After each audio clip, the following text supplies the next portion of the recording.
So this is the first course in a little bit that you have set up that is one that I've actually run. A couple of the ones we've done lately aren't ones that I've run.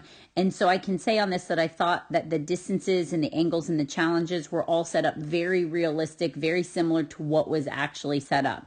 So when I watch you choose your handling options and I watch you execute and work through this, I think this was very, very similar to what we saw at AKC Nationals. So starting off with kind of a reverse threadle. So it is a threadle on 1-2, but we're able to push through. You had nice timing on that push through there. And then the spin did get right into the red tunnel.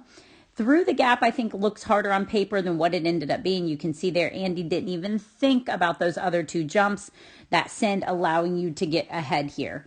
On this, I probably would have done a blind instead of a front with Andy. I can't recall exactly what I did if you happen to see the demo of this, but do know that almost all of my dogs have very questionable A-frames.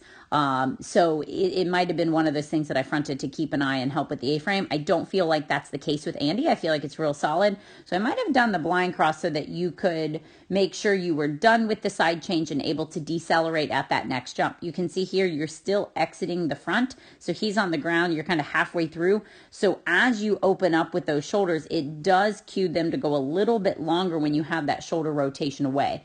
I do suspect that some of what helps to tighten up this turn is your fence. So if that wasn't there, I think there's the potential he could have gone a little bit wider because of you still completing that front. So a blind, I think, just would have allowed you to decel a little bit better there. Coming across the line to the teeter, doing teeter weaves dog on right, as you did here, is certainly the harder, more challenging option, but arguably the faster option. The other alternative is to cross on the teeter, whether it be a rear cross up or a blind cross at the exit. Take the dog to the weaves on your left, potentially more time consuming because the dog has to wait on the teeter, but also potentially safer because you have more control over the weave pole entry. So that wasn't an issue there. Now, you made comments of this in the email, and I do kind of agree that you didn't quite trust that dog walk as much as you could have. I mean, running down, I know he has a great stop, and you're kind of right here with him, kind of slowing down with him, not really utilizing that lateral motion, which then makes it a little bit difficult for you to get downstream for the front cross. The other thing that I have been working with several handlers on is just with regard to not handling dog training, but actually physical running form and almost kind of working with like a running coach.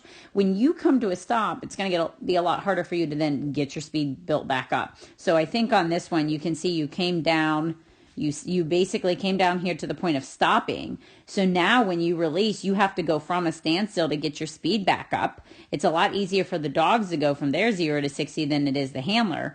And it makes it harder for you to get downstream. So just kind of moving right into that front cross might have been easier. Now, when you did the front cross, it was executed nicely, and he read that turn. You can see how nice he is bending to the right on the inside edge of that.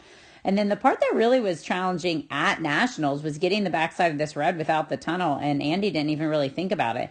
You know, you stepped in, you showed motion, you went into that front cross, and he never at all thought about going into the tunnel. And that was really the big challenge at Nationals. We look at that. I look at that rather, I guess, as more of kind of a verbal discrimination. Don't take the tunnel lest I say tunnel. If I'm saying back, take the back. But I don't think a lot of dogs had that skill. And we saw a lot of dogs as handlers pushed forward to get to the backside, dive right into the tunnel. So again, not a problem at all with Andy. Really nice work on that one. I definitely thought that you chose some higher risk options and were able to pull them off perfectly fine. So good work on that one.